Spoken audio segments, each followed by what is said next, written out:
दोस्तों जब मैं आप लोग से पूछता हूँ कि स्पाइडरमैन 3 नो वे होम के लिए अभी भी हाइप बनी हुई है कि नहीं, तो यहाँ पे ऑडियंस के मिक्स्ड इमोशन हो जाते हैं। कुछ लोग कहते हैं हाँ स्पाइडरमैन 3 के लिए हाइप है, कुछ लोग कहते हैं नहीं क्योंकि ट्रेलर उन्होंने देखा ही नहीं है। ये यहाँ पे हो रहा है। लेकिन दोस्तों आज यहाँ पे हम लोग के सामने कुछ उम्मीद की किरण दिखाई दी है। अब यहाँ पे उसके बारे में लोग डिस्कस करेंगे और ये भी जानेंगे स्पाइडरमैन 3 की रीशूट क्यों हो रही है। तो दोस्तों कंप्लीट वीडियो को स्टार्ट करने से पहले आप लोग कर दीजिए वीडियो को लाइक और कमेंट करके ये बताइए कि स्पाइडरमैन का जो टीम अप है वो किसके साथ ज़्यादा अच्छा लगता है, डॉक्टर स्ट्रेंज के साथ कि आयरन मैन के साथ। साथ ही साथ जो लोग मेरे चैनल पर नया, मेरे चैनल को सब्सक्राइब करके हमारी कॉमिक बुक टॉक्स फैमिली का हिस्सा बन जाइए। तो दोस्तों हम लोग शुरुआत करते हैं बिल्कुल नई अपडेट से। सबसे पहले हम लोग यहाँ पे समझ लेते हैं सिनेमा कॉन के बारे में। ये होने वाला है 23 अगस्त से 26 अगस्त तक और यहाँ पे सोनी भी आ रहा है और उसका जो पैनल है वो 3 घंटे का है। अब यहाँ पे 3 घंटे में सोनी सिर्फ स्पाइडरमैन 3 नो वे होम का ट्रेलर नहीं दिखाएगा बल्कि कुछ फ्यूचर मूवी भी ऑडियंस के सामने डिस्कस करेगा। लेकिन हाँ, लोगों का ध्यान सिर्फ एक ही तरफ होगा जो कि है स्पाइडरमैन 3 नो वे होम का ट्रेलर। तो उम्मीद तो यही की जा रही है कि उस डेट में यानी कि 23 से 26 तारीख के बीच में हम लोग को नो वे होम का ऑफिशियल टीजर ट्रेलर दिखाई दिया जाए। इसमें हम लोग को सिर्फ एक स्पाइडरमैन नहीं बल्कि बाकी 2 यानी कि एंड्रू और टॉबी के स्पाइडरमैन भी दिखाया जाए। लेकिन दोस्तों अब सवाल ये आता है कि आखिरकार रीशूटिंग क्यों हो रही है और जो बाकी 2 स्पाइडरमैन हैं वो भी लॉस एंजल्स में दिखाई दिए हैं। यानी कि टॉम हॉलैंड तो वहाँ पे बहुत पहले से है और आपको पता है वो सुसाइड स्क्वाड मूवी भी देखने गए थे। इन सब के अलावा दोस्तों वहाँ पे टॉबी मैगवायर और एंड्रू गारफील्ड के स्पाइडरमैन को भी देखा गया है। दोस्तों जब भी कोई रीशूटिंग होती है तो इसके कई वजह सामने आते हैं। या तो सीन में चेंजेस किए गए होंगे या तो स्टूडियो के पास थोड़ा और टाइम आ गया होगा, क्योंकि अभी कुछ दिन पहले ये खबर आ रही थी कि ये मूवी कोविड की वजह से डिले हो सकती है। तो यहाँ पे स्टूडियो ने सोचा होगा कि अगर डिले हो ही रही है क्यों ना इसे और अच्छा बना दिया जाए और शायद इसीलिए यहाँ पे कुछ नए सीन दिखाए जा रहे होंगे जो कि ऑडियंस को और पसंद आएंगे। लेकिन यहाँ पे क्वेश्चन ये आता है कि आखिरकार वो सीन क्या हो सकते हैं। यहाँ पे कोई फाइट सीन नहीं है बल्कि बाकी 2 स्पाइडरमैन के बीच में कन्वर्सेशन है, यानी कि टॉबी मैगवायर और एंड्रू गारफील्ड के बीच में। क्योंकि दोस्तों अगर ऐसा कुछ होता तो जितने भी विलन्स के एक्टर है जैसे कि इलेक्ट्रो, डॉक्टर ऑक्टेवियस, उसके बाद ग्रीन गॉब्लिन, वो भी लॉस एंजलिस में दिखाई देते। लेकिन वो लोग वहाँ मौजूद नहीं है। तो जाहिर सी बात है यहाँ पे टॉम हॉलैंड, टॉबी मैगवायर और एंड्रू गारफील्ड के बीच में कोई कन्वर्सेशन हो रहा होगा।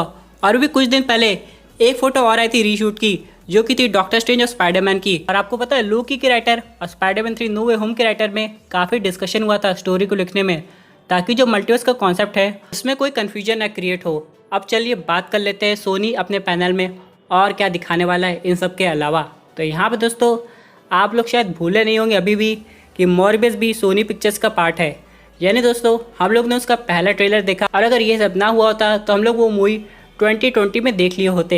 लेकिन दोस्तों अब शायद सोनी पिक्चर्स उसे फिर से प्रमोट करने की सोच रहा है और उसी पैनल में हम लोग को मॉर्बियस का ऑफिशियल ट्रेलर 2 दिखाया जाएगा। हालांकि ट्रेलर ज़्यादा डिटेल में नहीं होगा क्योंकि मूवी आने में अभी टाइम है, लेकिन हाँ ऐसा कुछ हो सकता है। Venom 2 let there be carnage के कुछ नए सीन हम लोग को देखने को मिल सकते हैं। लेकिन यहाँ पे कुछ ऐसे प्रोजेक्ट होंगे जो सोनी पिक्चर्स अनाउंस करने वाला होगा, जैसे कि यहाँ पे स्पाइडरमैन इनटू स्पाइडरवर्स पार्ट 2 और यहाँ पे कुछ ऐसी टीवी सीरीज जो सोनी पिक्चर्स मार्वल स्टूडियोज़ के साथ मिलकर बनाएगा, जैसे कि स्पाइडरमैन 2099। और यहाँ पे कुछ ऐसे प्रोजेक्ट हैं जिन पर सोनी पिक्चर्स अनाउंसमेंट तो कर दिया है लेकिन काम करना बाकी है, जो कि है क्रेवन द हंटर। और एक नया प्रोजेक्ट है जिस पर सोनी पिक्चर्स काम करने जा रहा है, वो है स्पाइडर वुमन का। लेकिन दोस्तों तब चाहे मूवी चाहे टीवी सीरीज हो, इसको आने में भी टाइम लगेगा। अब यहाँ पे लोगों को क्वेश्चन आएगा, इस तक तो हम लोग को समझ में आ रहा है लेकिन टीवी सीरीज कैसे दिखाई जाएगी। तो यहाँ पे एक कोलैबोरेशन होने वाला है सोनी पिक्चर्स डिज्नी के बीच में, जहाँ पे सोनी अपनी भी टीवी सीरीज बनाएगा, वो हम लोग को डिज्नी प्लस ऐप पे दिखाई जाएगी, जैसे कि बाकी मार्वल टीवी शोज के साथ हो रहा है। इसकी वजह से हम लोग सोनी पिक्चर्स के यूनिवर्स को और अच्छी तरीके से समझ पाएंगे। और यहाँ पे दोस्तों स्पाइडरमैन की ट्रिलॉजी एंड होने के बाद सोनी पिक्चर्स ये भी डिसाइड करने वाला है कि टॉम हॉलैंड के कैरेक्टर का क्या करना है।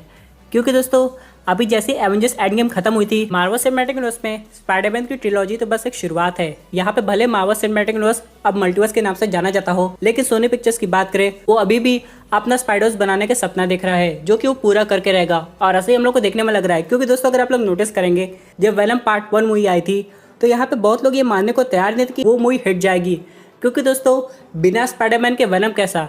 लेकिन दोस्तों क्या हुआ, वो मूवी तो सुपर हिट चली गई और यहाँ पर पार्ट 2 के लिए भी काफ़ी अच्छी हाइप बन गई, आप खुद ही देख सकते हैं।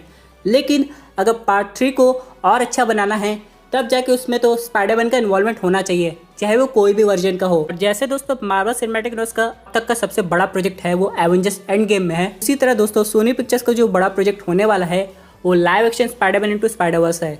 अब यहाँ पे ये सब कैसे होगा इसके लिए थोड़ा टाइम लगेगा, क्योंकि अभी सोनी को और नए कैरेक्टर्स को इंट्रोड्यूस करना बाकी है, जैसे कि स्पाइडरमैन 2099, स्पाइडर वुमन और ना जाने कितने स्पाइडरमैन होंगे जो कि अभी सोनी रिवील नहीं किया, लेकिन आगे जाकर रिवील करेगा, उनके एक्टर की कास्टिंग करेगा, तब जाकर दोस्तों हम लोग को ये सब लाइव एक्शन स्पाइडरवर्स मूवी नजर आएगी। और दोस्तों आप लोग को याद होगा जब स्पाइडरमैन 3 पहली बार अनाउंस हुई थी, यहाँ पे कहा जा रहा था कि इस मूवी में जो विलन होगा वो क्रेवन द हंटर होगा, लेकिन दोस्तों इतना समय हो गया हम लोग को उसका एक भी नामो निशान नहीं देखने को मिला। लेकिन यहाँ पे सोनी पिक्चर्स ने कुछ हफ्ते पहले अनाउंस कर दिया कि क्रेवन द हंटर की अलग मूवी आ रही है, वो भी उनके यूनिवर्स में। तो यहाँ पे दोस्तों एक चीज़ तो क्लियर हो गया है, क्रेवन जो भी होगा वो वकांडा से बिलोंग नहीं करेगा, लेकिन अगर होता है तो वहाँ पे एक और कैरेक्टर है जो आगे जाके स्पाइडरमैन का साथ देती, जो कि है व्हाइट टाइगर, जिसे हम लोग ने देखा था स्पाइडरमैन की एनिमेटेड सीरीज में। इसी के साथ दोस्तों हम लोग बात करते हैं अपने अगले अपडेट की, जो कि आ रही है एंटमैन 3 से। अब यहाँ पे दोस्तों वहाँ का लोकेशन से पता चला है कि वहाँ पे एक टाइम चेयर बनाई गई है जिसपे कैंग बैठ के टाइम ट्रेवल करेगा। उस लोकेशन पे बाद में हम लोग को जेरेट वान का फोर्ट भी दिखाया जाएगा, जो कि हम लोग देखे थे क्वांटम रील में। अब दोस्तों ये जो जगह है वो यहाँ पे हैंक पिम और वो दोनों देखे थे, लेकिन जेनेट उसके बारे में हैंक को ज़्यादा कुछ बताई नहीं थी। लेकिन हो सकता है बाद में जाके वो क्वांटम रील के अंदर जाए और देखे कि उस फोर्ट में आखिर चल क्या रहा है। और आपको पता है फैंटास्टिक फोर का जो एस्टेब्लिशमेंट है मार्वल सिनेमैटिक यूनिवर्स में, वो कैप्टन मार्वल के कुछ समय बाद होगा, यानी वो 90s की मूवी होगी। और यहाँ पे बाद में टाइम ट्रेवल करके वो करंट टाइमलाइन में आ जाएगी, जिसकी वजह से वो फ्यूचर मार्वल सिनेमैटिक यूनिवर्स का पार्ट बन जाएगी। और दोस्तों आप लोग को पता है इस मूवी में कैसी लैंग का एक्टिव इन्वॉल्वमेंट होगा, क्योंकि एवेंजर्स एंड गेम जो है वो 5 ईयर्स टाइम गैप के बाद स्टैब्लिश हुई है। तो यहाँ पे जो यंग कासी लैंग थी वो काफ़ी बड़ी हो गई है, और आगे जाके जो भी हम लोग को क्वांटम मिशन देखने को मिलेंगे उसमें वो साथ देगी एंटमैन का भी और वास्प का भी, और ये देखने में काफ़ी अमेजिंग लगेगा।